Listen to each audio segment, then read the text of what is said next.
Good morning. I'm Rod Ammon, and welcome to our first live event delivered from CFITrainer.net.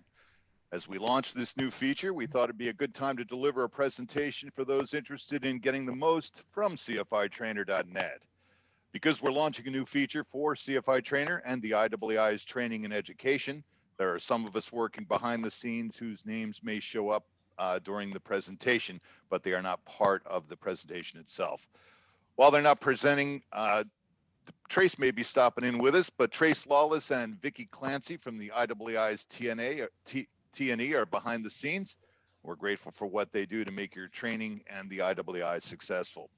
Presenting today are Bobby Shaw, who's the project manager for CFITrainer, and Kathy DePiro, who is a writer-producer for CFITrainer.net.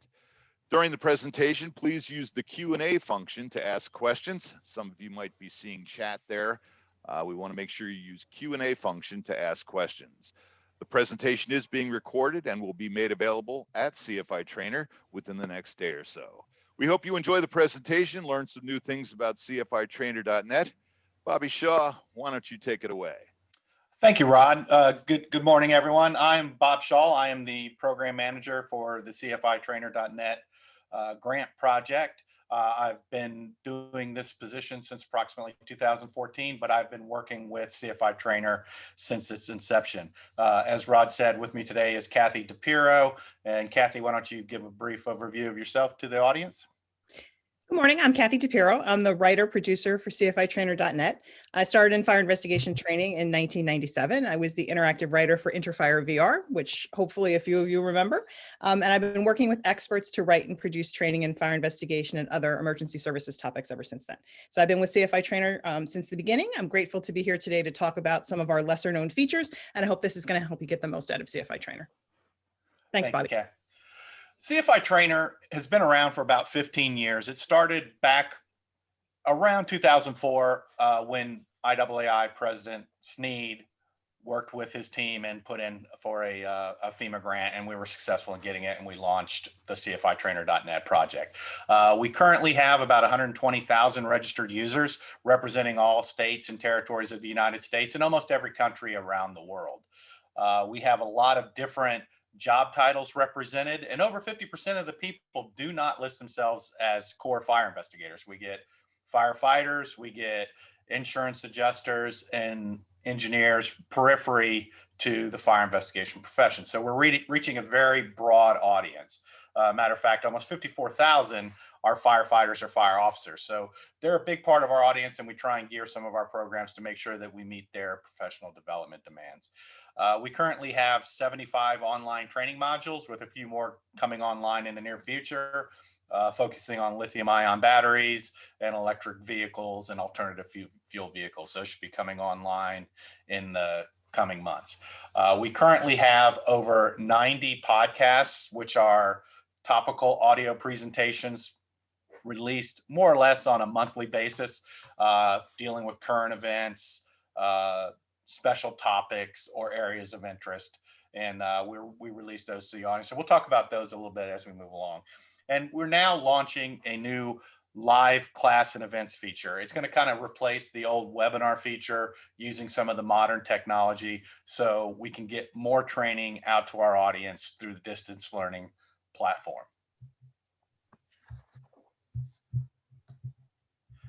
CFITrainer is funded from a fire prevention and safety grant from the Assistance to Firefighter Grant Program administered by FEMA and the U.S. Department of Homeland Security.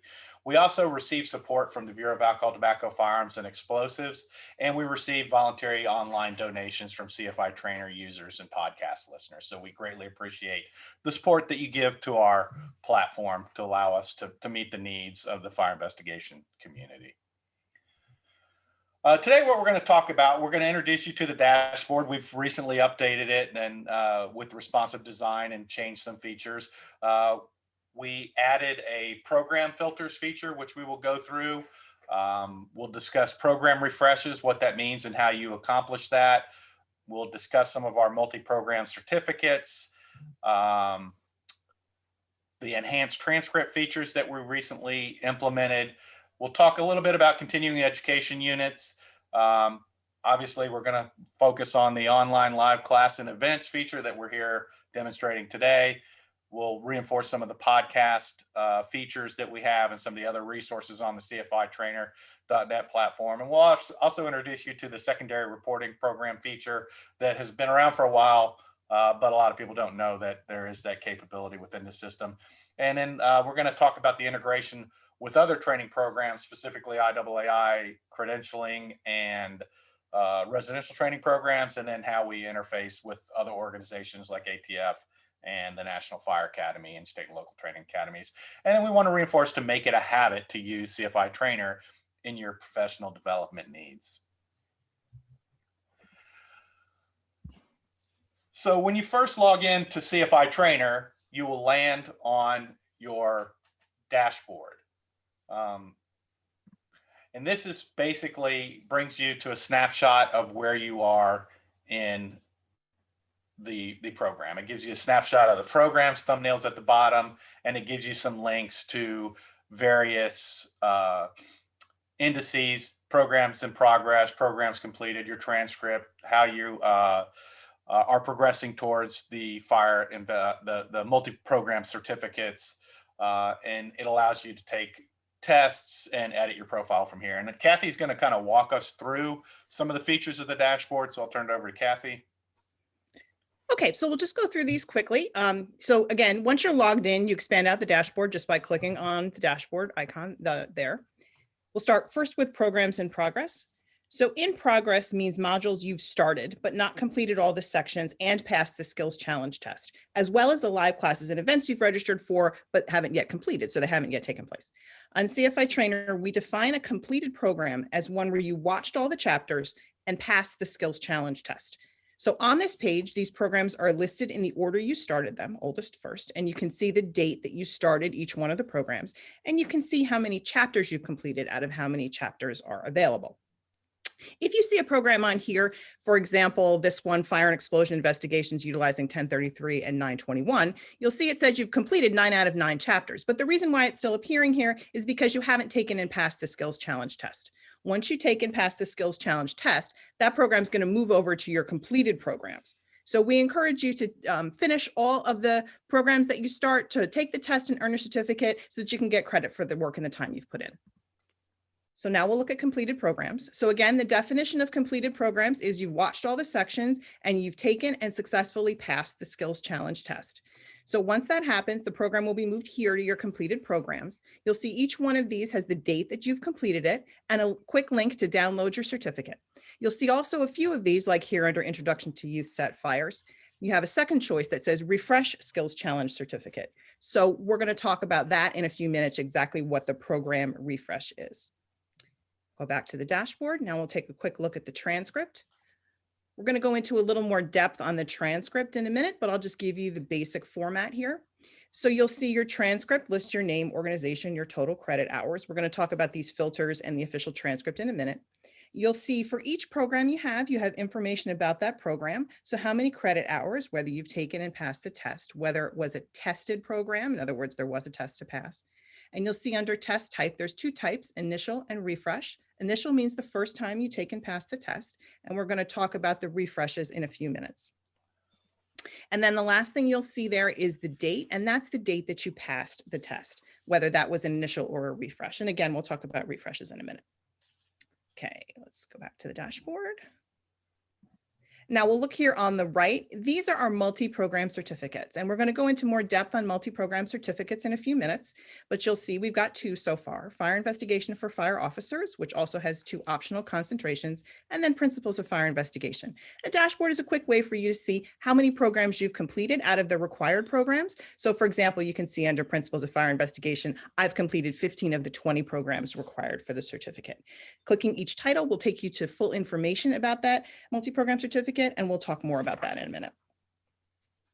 Okay, a couple more things at the top of the dashboard here. So we have our edit profile button. This is the button you're going to want to push to change any of your account settings. So for example, your email address, your physical address, your title, and you should try to keep that up to date, especially if your email address changes, because that's the way CFITrainer will communicate with you. So definitely if you're moving jobs or if that's changing, definitely keep that up to date.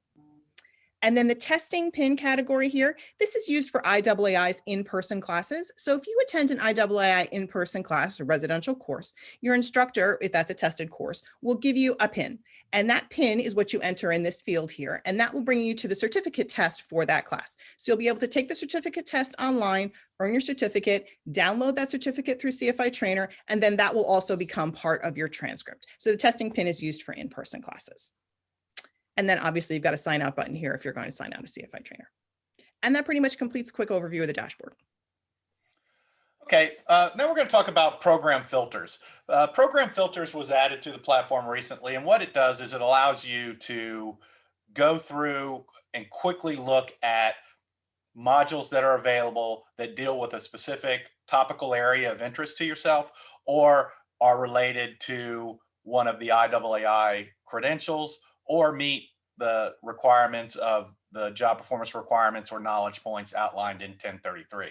So we're going to kind of take a look at two different features of this. So when we look at filters, and let's say we wanted to do a topical area of electricity and electrical systems, we would click on the topic link, go down to electrical systems, click on that. And it brings up the 7 modules that are available in that topic area. Again, it links those that we've already completed with the green squares with those that still are outstanding for us to focus on. And then if we wanted to look at, let's say we're interested in applying for the fire investigation technician program and we look at track B and that's what we want to utilize. That pulls up the 5 modules that are needed to apply under track B of the fire investigation technician program. And again, the green square indicates that's already been completed and the grayed out square indicates that's the one outstanding that we still need to take. When you're ready to clear the filter that you've applied, so for example, if you want to go back to the main programs list and see everything, you just have to click the View All button and you'll see it changes back to show you all of the programs that are currently available. So this is just a quick tip. It's an easy way to sort through since there are so many programs. It's an easy way to sort through to find the ones that you're interested in, whether that's for a topic or a credential or a JPR in 1033. You'll also notice these filters will change over time. So for example, be a new edition of 1033 coming out soon, and we'll update our filters to remain in conformance with that. And then we'll also probably add some filters as we move into new areas for CFITrainer programs. And also now that we've added live classes and events. So you will see the filters change over time. Another feature that we added recently was program refresh, where basically we allow you to retake a module that you've already attended and passed. There's a multitude of reasons why people might want to do this. You might want to update yourself, make sure that you still maintain all the knowledge in that particular area. So you take the module again, and as Kathy demonstrated, it will show on your transcript that you have refreshed. So it documents that you are continuing to maintain that knowledge set, specifically with safety related things where we all have annual training that we have to take. Some of our safety modules can be used to show that you're taking that annual training. Kathy's going to kind of walk us through how the refresh works and what it looks like. The one caveat on it is once you start the refresh process on a particular module, it kind of resets it and you have to go through all of the chapters again before you can take the skills challenge and test. It kind of resets the program. And I'll let Kathy discuss that as she walks us through it. Okay, so there's 2 ways to see if a program refresh is available. So the way it works is every module has what we call a refresh interval. So let's say that interval is a year, which means from a day you pass the test, that refresh will open again 1 year from that day. Okay, so if I take and pass something today, 1 year, and the interval is 1 year, 1 year from today, I'll be able to take it on the refresh. So you're not going to see refresh for all of your classes. If you're brand new to CFITrainer, you might not see it for any of them because the interval hasn't passed yet since you've last passed the skills challenge test. So how do I know which programs are available for refresh? So there's 2 ways that you know. The first way is that you can go to your completed programs in your dashboard. And you'll see for any program that has a refresh available, you'll see this link here, Refresh Skills Challenge Certificate. So that's one way that you know. So let's follow that. So if we click Refresh Skills Challenge Certificate, couple steps that we have to do. So the first step here is we read the terms, and that just basically explains what Bobby just said, where it's going to reset you. You're going to have to watch all the sections again, and you're going to have to take the test again. So you read and accept that. And now you'll see there's a blue box here, and this is telling you that the program is in the refresh status. So once you've entered the refresh status, this box will stay here so that you can tell which programs are in refresh and which ones are not. Now that the module is in refresh status, when you click Launch Program, I'll do that quickly. Now you'll see these X's here. Now you'll see you're going to have to do all of those again. This online training program and CFI. Now you'll see you're going to have to do all those sections again, and you'll have to take the skills challenge test again. So you no longer have the green check marks here that you used to have. Okay, so the second way to be able to tell whether or not a program is in refresh is, and you can just go to the program details page, and there'll be a button on that page. So I'll show you what that looks like.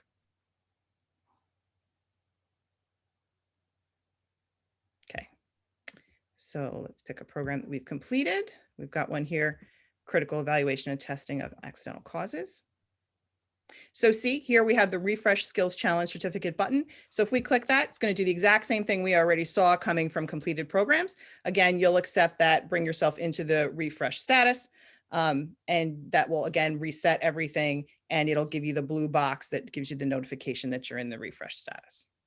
Okay, so you complete a refresh by taking all of the chapters again, retaking and repassing the skills challenge test again. And then once you've done that, two things are going to happen. So first thing is it's going to show up on your transcript. So let's take a look here. We'll find one. So here I've passed discovery and civil cases. So my initial pass for discovery and civil cases was on 7/17/2017. And my refresh pass here was on 5/7/2021. So for anything you have a refresh, you'll see that listed twice in your transcript with the two different dates. The other thing that's going to happen is that your certificate is going to change. So let's go take a look at that. Actually, I can just shortcut for you. Here we go. Here's my certificate for discovery and civil cases. So prior to me taking the refresh, it would have had only one date, which was the first pass date of Monday, July 17th, 2017. Now that I've also refreshed it, it's added the second date for me. So it's added the May 7th, 2021, and it's noted that as a refresher so that you present the certificate to anyone, they'll know your initial pass and they'll know your refresher, and these dates will build. So let's say I take it again and refresh it again a year from now, it will add a third date to this with a third refresh notation. Okay. I just want to show you one quick tip, and I want to show you on discovery and civil cases.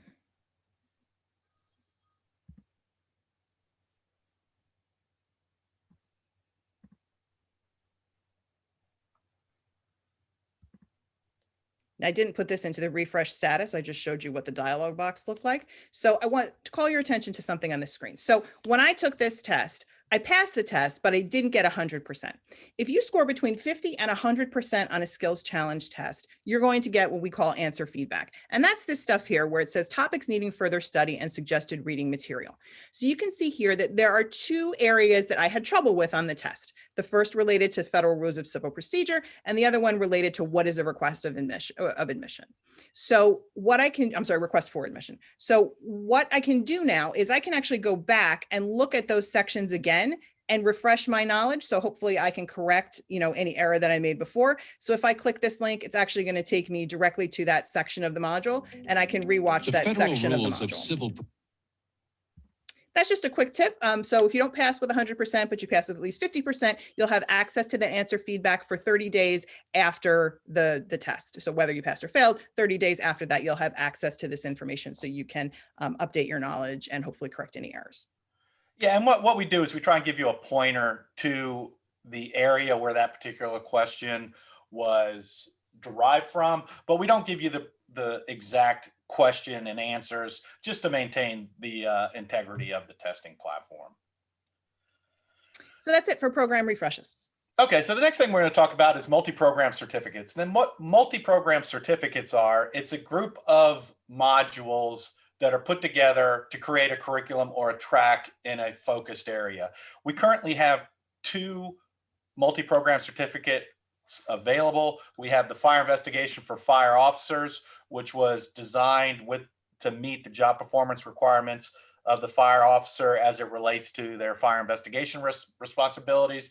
And we have two sub designations within that where they can, in addition to getting the core fire officer curriculum, they can take a USET fire track or a motor vehicle fire track. And as Kathy's showing you here in the system, when you click on it, it'll show you which modules are required for that particular multi-program certificate and whether you completed them and whether they're outstanding. And another track that we have is Principles of Fire Investigation. And it's good for new fire investigators that are just starting their career. And it's also good for experienced investigators to go through, refresh your knowledge, and make sure you're staying up to date as 921 and 1033 continue to evolve. And again, it shows you the various modules that are required for this multi-program certificate, and it gives you a status indicator, whether it's completed or outstanding, and you can link directly to that module by clicking on the link on the left-hand side of your screen.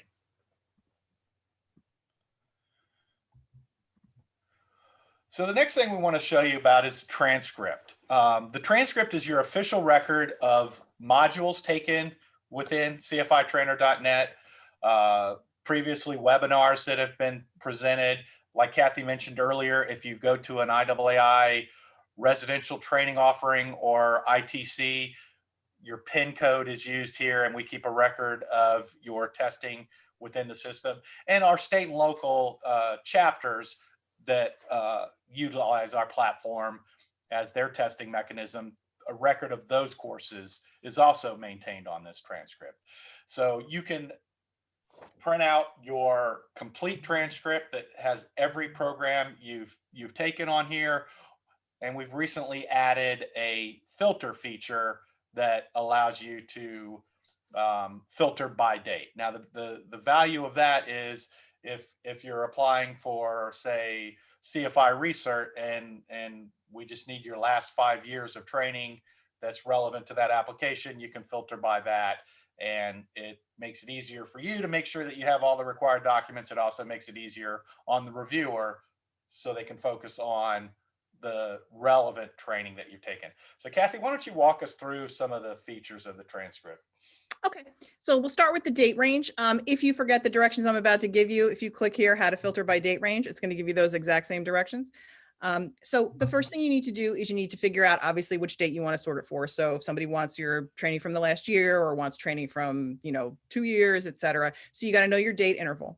Then you're going to click on the date range and you're going to enter that. So the first, I'm going to page through a little bit here so we get a little bit of a wide range. So the first thing you're going to do is you're going to set your start date. So there's my start date, May 1st, 2011. I'm going to go forward a couple of years just to make sure I catch some programs. And let's say I'll go through, okay, February 1st, 2015. Then I'm going to hit apply. And you see it's now sorted my transcript to show me the 4 programs that I completed in that date range. From here, anything I do right now until I clear out that filter is going to have this selection. So if I could choose printable version, or I choose download PDF, or I choose request official transcript, and we'll talk about that in a minute, it's going to show only these 4 programs until I clear out that date range. So if I want to clear out the date range, that's easy. I'm just going to use this clear link right here. And it's going to take me back to show me all of my training. If you do a printable version or download a PDF of a date restricted transcript, it does put a note on that transcript that says that the transcript is date restricted. So, and that obviously protects you because then it shows it's just a slice of the training you've taken, and it shows that you've, properly sorted, properly filtered so that you have only the programs during the dates that you've been asked to supply. So that's the first thing for date range. And now let's talk about the request official transcripts. So request official transcript is something I think you want to use if, for example, you have a certification that you need to submit to an agency, you need to submit your training for that, or perhaps you're in an academic course or you've been asked to complete certain CFI trainer classes. If you send the official transcript, that comes directly from the CFITrainer.net system. So CFITrainer is going to email that transcript directly to the person whose email address you provide. And the transcript has some extra features on it, which we'll show you in a minute, that show that it's an official transcript. So let's talk first about how to request one. So we'll start, we'll just do it for all of our training. So we're going to hit request official transcript. That's going to open a screen that's going to explain to us what the official transcript is, so you understand what it is that you're requesting. And then you're going to have to put in an email address. And this should be the email address of the person that you want to receive the transcript. And you'll see here in the blue box, it just highlights that it's going to tell you that it's going to be the records only from these dates. So if you had date restricted it, these dates would be different, and it would be the dates that you had entered under the date restriction.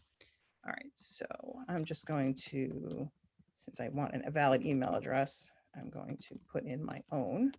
But here you would actually put the one of the person you wanted to receive it. You'll click save. This is just gonna, again, this is a confirmation who you're sending it to, the dates that are gonna be included on the transcript, and it's an affirmation that you understand what an official transcript is and that you're using it in a manner consistent with the intent. So accept the terms above. Okay. So this is my notification that it's sent an official transcript. So now two things are going to happen. The first thing that's going to happen is emails are going to go out. So you're going to get an email that's a confirmation email here. Here's an example of what that looks like. So this will tell you that the official transcript was delivered, the date it was delivered, and who it was delivered to. And then the person who received it is going to get an email, and that email is going to look something like this. It's going to say who sent the transcript, the date the transcript was generated, gives an explanation of what an official transcript is, and it's going to have an attachment. And that attachment is going to be the transcript itself. So we'll take a look at that transcript in a second. I'm going to bounce back here, and I'm going to show you the other thing that's going to happen, which is it's going to add to your list of previously sent official transcripts. So the system keeps a record of who you've sent official transcripts to, so that, for example, if you can't remember if you sent it to a certain person, or you don't remember the date you sent it to that person, then this list will tell you. So you're going to get a status for each one. So delivered means that the email went out. Opened means that the person opened the email. So you can see here, I sent one on 5/11 and that it was opened. The one I sent today just says delivered because I haven't gone to my email and actually opened that yet. So this kind of gives you an understanding. So if somebody says to you, I didn't get the email, you could look here and see it was delivered. You could say to them, did you check this? Did you check your spam folder? Did you check your junk folder, et cetera? So you can follow up with them, and you can see in here whether or not they opened the email. So this helps you a little bit troubleshoot if somebody doesn't receive what you sent, and it also helps you remember who you sent them to. So Yeah, I'm sorry, go ahead. Also, it shows like the date range. So you send them your complete transcript, or you send them the particular range that was asked for. Now, the one caveat is you can send yourself an official transcript, but we do have language in there. It's not intended for you to receive it and then mail it to the third party. It's better if you need to send it to somebody in an official capacity, put their email in, and we'll send it directly to them. But if you need it for your CV or internally, you can send an official transcript to yourself at any time that you would like. I'll date myself a little bit here, but when I was in college and we used to have an official transcript, we'd go to the registrar's office, we'd pick up a sealed envelope, and we'd have to deliver that sealed envelope to somebody. And if the seal was broken, they would know we'd been in there. So this is a little bit like that in the sense that it's coming directly from the system. I'll show you what the official transcript looks like. So you'll see this looks a little bit different than the one you just download through the download PDF button on the transcript page. So you'll see, first of all, it has an official copy watermark here. So that's one difference. You'll also see that down the bottom here, it includes some language that explains with the date range that you've passed it for. So in other words, this includes the things that are in the date range that are listed in the transcript. And you'll also see that it includes all the names that have ever been on this account. So this is something that's really helpful if, for example, you've had a name change, like let's say you had your name legally changed, or perhaps you're a woman and you got married, or sometimes men change their names when they get married. So this will keep track of all of that, which may be helpful for you, especially if you have records under different names with an academic institution, for example. So every name you've ever used on this account with the date at which you started using it will be noted on the official transcript. Okay. I think that closes out the official transcript function. Okay, so let's move on to talk about continuing education units. What continuing education units are, they're credit hours earned and generally submitted at the request of an institution or an organization. Professional licenses, for example, a lot of private investigators in various states have to take CEUs, insurance adjusters have to take CEUs. So CFITrainer modules can be used for that. It's incumbent on the user to submit it to their oversight body. And then if there's any questions, we will certainly respond to them and try and address them appropriately. We do not currently have any agreements with any state organizations to accept us as CEUs, but we're certainly willing to work with our users to help them in any way I can. So the various ways you can prove that you've attended the courses is through the individual certificates, or you can use the transcript, and with some organizations, you can use the secondary reporting program, which we'll discuss shortly.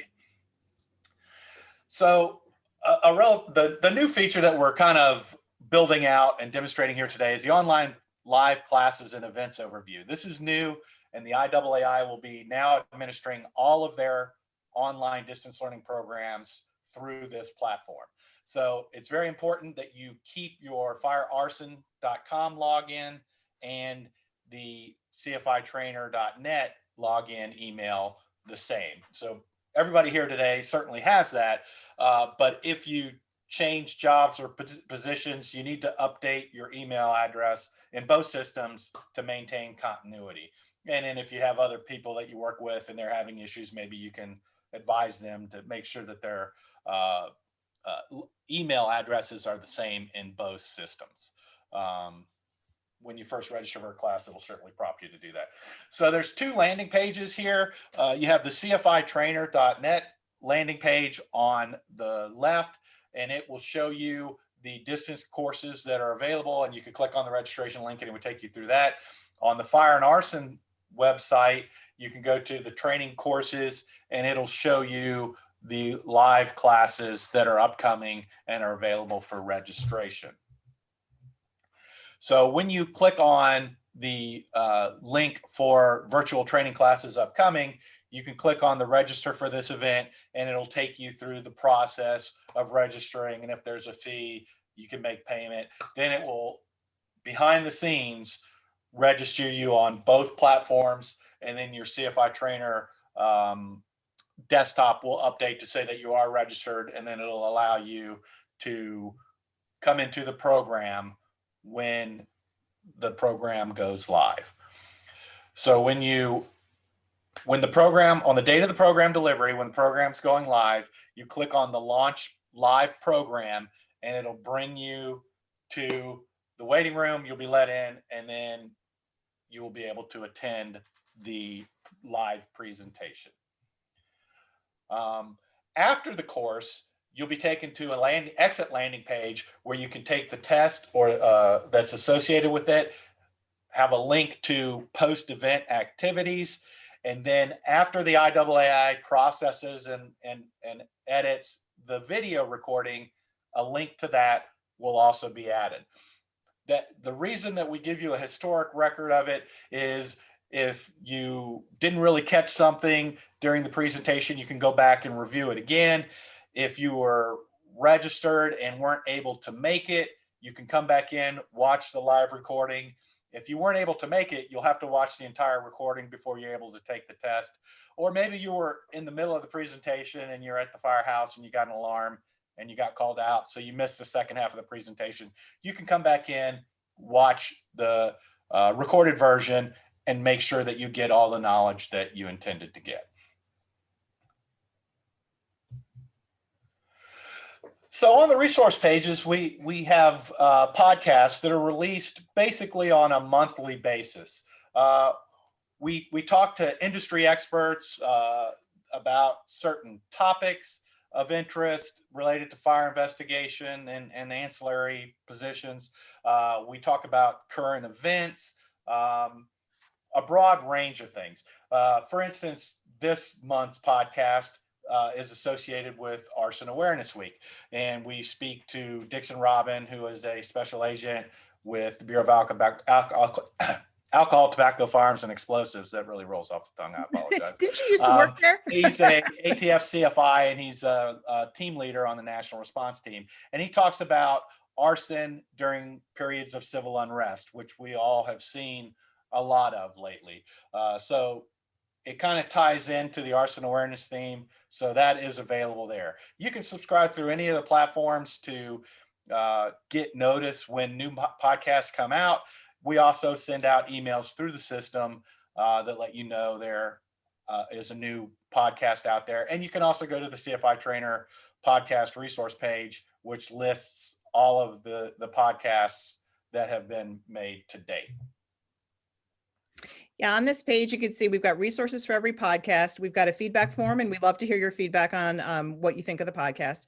And then we have links to all of the past episodes. So you just page through that by selecting a year. You'll get all the names of the episodes and a brief description of what's in it. You would click any one of those to launch that podcast episode. And then there are transcripts available for the podcast as well. So we do have them transcribed, so you can also read that. And if you have any issues, with audio or auditory processing, you can always just read the transcript. So in addition to the podcast, we try and have other resources available to our users. So we recently adjusted the IAAI evidence collection app and put it as an online resource. So you can click on here and it takes you to guiding videos that show you how to collect appropriately the various types of evidence that you may encounter on a fire scene. So you can click on this, it takes you to links of different scenarios on how to collect evidence. So now that it's web-based, it's available on your desktop, on your cell phone. It's a lot better than the old app-based program. I think it's a lot more user-friendly. Another feature that we have on the resource page is a matrix or index that shows which modules help you meet which job performance requirements of a professional standard. So in FPA 1033, for instance, we link it by the knowledge points in 1.3.7, and we also link it to the job performance requirements outlined in Chapter 4. We are aware that there are some evolutionary changes going on in 1033.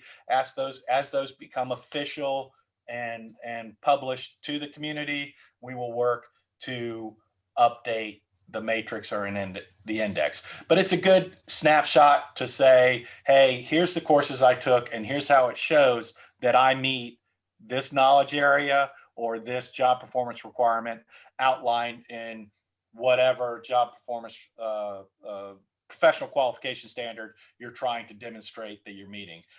So we have 1033, which obviously is fire investigator. We have 1001, which is the firefighter professional qualification, 1021, which is the fire officer professional qualification, and 1037, which is the fire marshal professional qualification standard. So we try and serve as a resource to show that you are meeting the job performance requirements with our programs and modules. We also have a link to some previous stuff that's been developed with the grant program, first responders role in fire investigation. So we have a link to the video that goes with that. We have an instructor guide. We have a PowerPoint template that you can download and use if you're giving an internal presentation to a group of firefighters, a volunteer firefighter association, the general public, whatever, just to promote the role of fire investigation within the fire investigation community or the first responders role. We also have links to other professional associations and resources. So we try and keep that up to date, but if we're missing something, certainly let us know and we'll make sure we get the appropriate information on there. Yes, please. If you find anything that's broken or doesn't work, please go ahead and file a support ticket. We do view all those, route them to the correct person and get things corrected. And we have had numerous times people point things out. There's a lot of information on this website, a lot of links, and a lot of those links are out of our control. So if somebody changes where their web page is, we have to update our link accordingly. So you can file support tickets under support and then support request.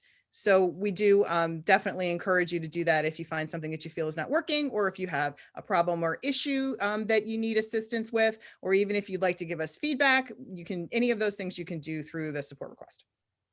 Okay, so another feature of our platform that a lot of people probably don't even know is out there is the secondary reporting program. And what that does is it allows an institution or an organization have their members or employees opt in, and then they can get access to the programs that you take. So you would opt in from your profile. So you would you'd click edit profile, and then under secondary reporting, you would scroll down and click on the organization that you're participating with, and then it would have some authentication feature, and then the official representative of that organization would have access to your training records, so they can make sure that you're taking the programs that they want you to take and that you're maintaining your professional development in accordance with their guidelines. And it adds kind of a seamless way where they're not constantly pestering you. They can go in, get the information they need. So again, you go to edit your profile and then scroll down to secondary reporting and opt into the organization or entity that you want to participate in. So do you still need to give your certificates and transcripts to your supervisor if you opt in? Well, that's up to your organization. Hopefully not. But again, it's easy enough to do. As we presented earlier, you can download the PDF and turn it in. You can have an email sent to your supervisor with your official transcript. Whatever your agency's needs are, we strive to meet. Now, there is an application process for entities or organizations, and then we get you set up in the system. So if there's an interest in that, please contact us and we'd be happy to explain the program to you and walk you through it and hopefully get you on board with that. Yeah, there's a secondary reporting information page that's available. So if you navigate to that page on CFITrainer, I believe it's under featured secondary reporting program, there'll be a form on there. So if you're interested in your organization being part of secondary reporting, just fill out that form and then we'll get in contact with you, explain what's needed to set it up and how it works, because your training managers will have access to a private page that will report all the training results for any of your members who opt in through the process that Bobby just described.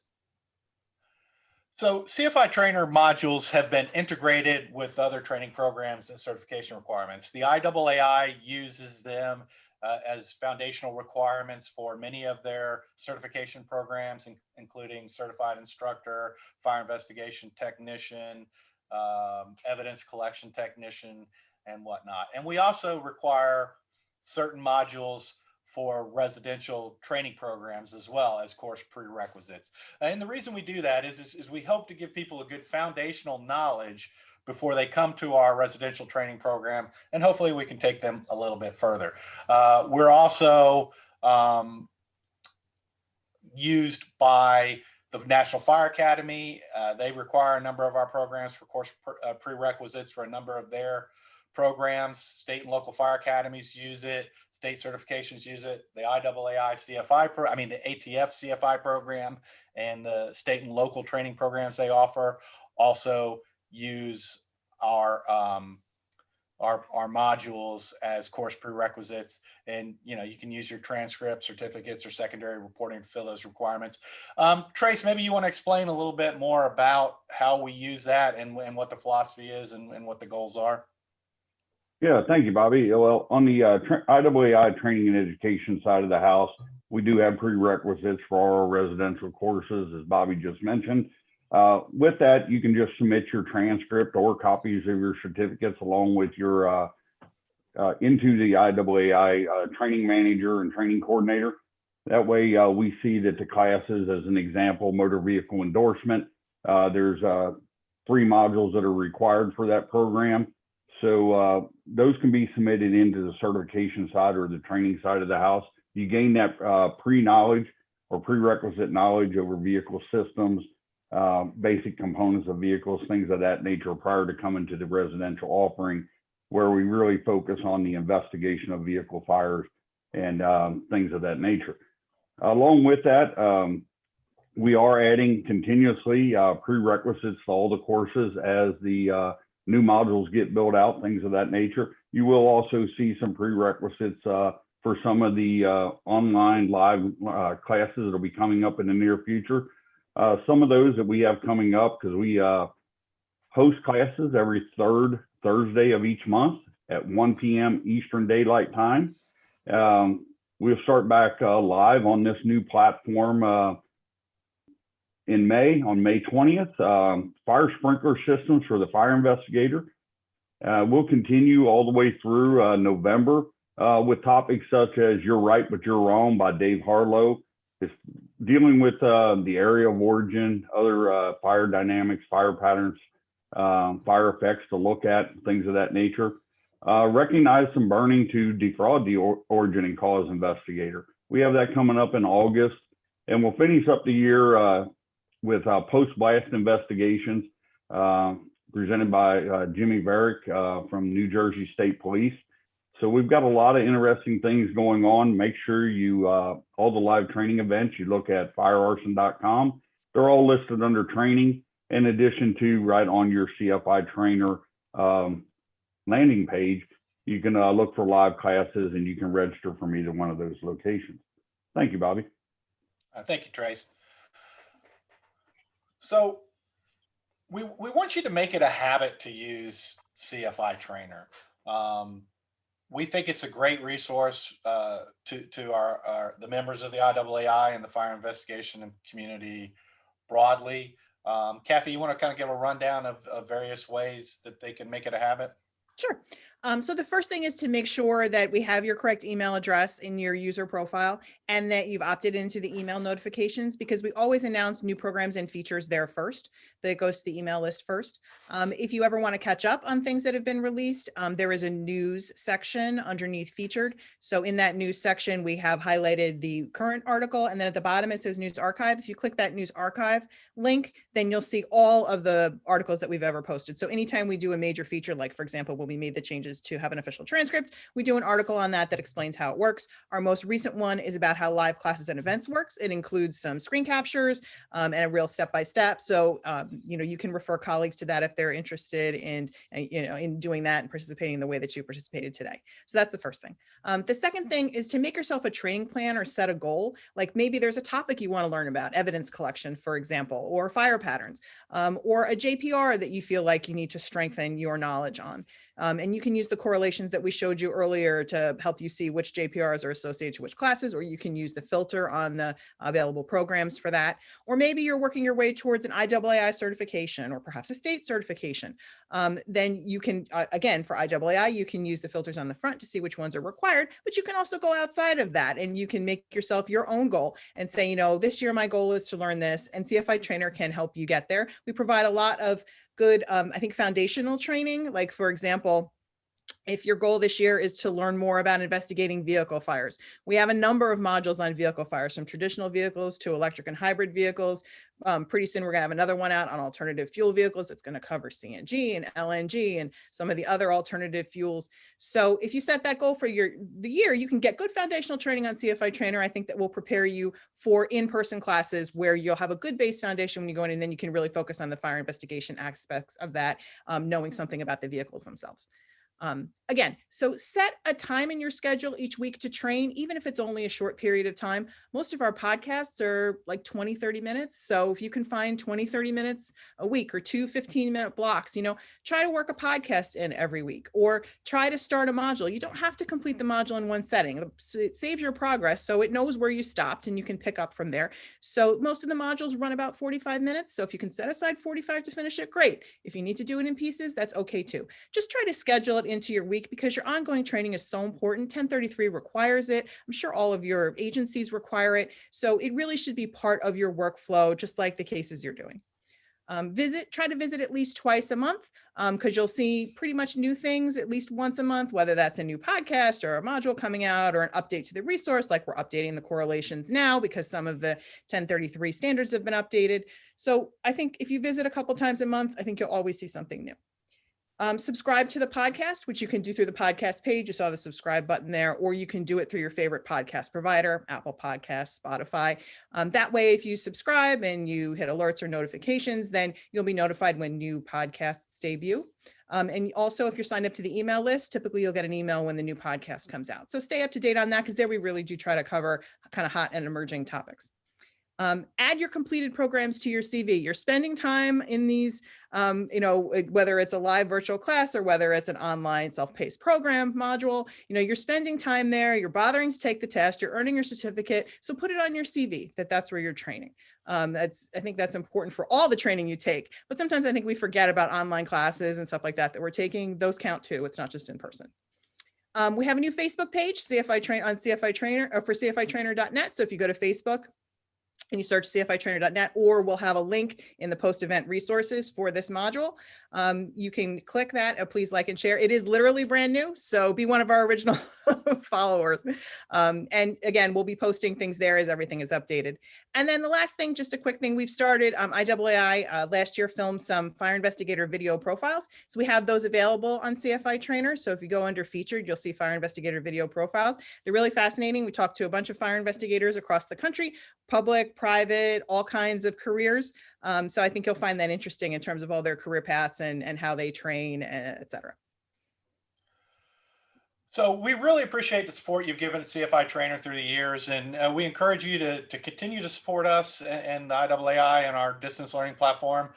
Tell your colleagues about it. We always have room for more. Like I said before, we have 120,000 registered users now, but we're willing to grow that. So tell your colleagues. Word of mouth is some of the best advertising and support we can get. Watch your emails for alerts for new programs.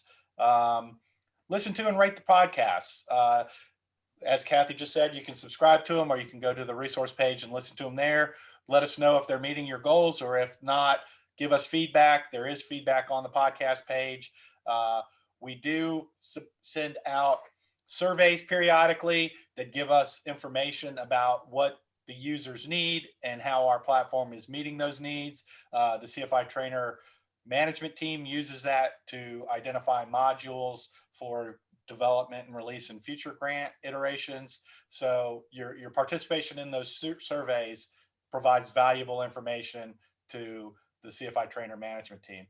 If there's other recommendations or questions you have, you can send a support ticket, as Kathy highlighted earlier, and that will get routed to the appropriate person and will respond or react accordingly. And then if you're encouraged to donate, you can donate now, and we will use that information to help maintain and enhance the platform to make sure we continue to meet the needs of the fire investigation community.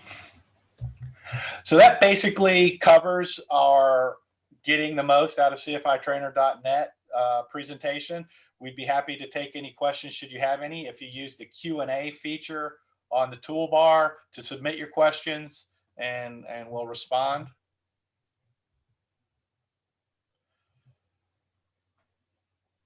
Just while you're getting your questions in, if you ever do have a specific issue on CFITrainer or need assistance with something, please do file a support ticket. That is the best way to get the quickest response. And I showed you that earlier, but it's under support and then support request in the navigation bar. And we do route those tickets to whoever the person is who can help you with that. So we do encourage you to use that feature.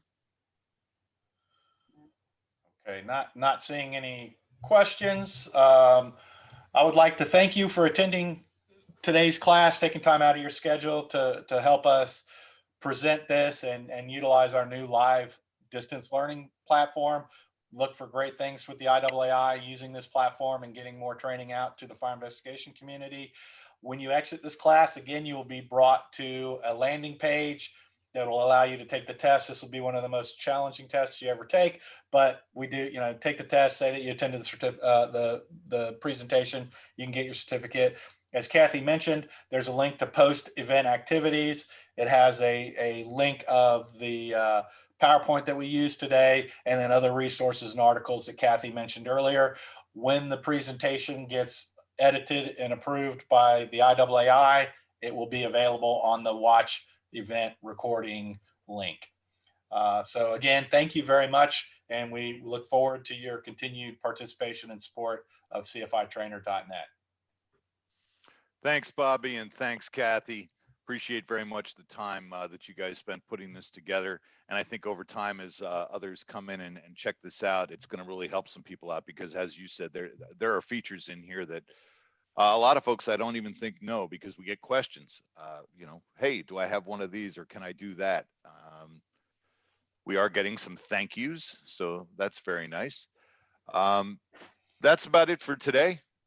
We are very grateful for all of you joining us, and as time moves on here, please pass on the word that IAAI is now putting out live classes that are going to be going out through both CFITrainer, connected with training and education, where registration can be done both through CFITrainer or from firearson.com. That's it for today. Again, thanks to all of you. Be well, be safe.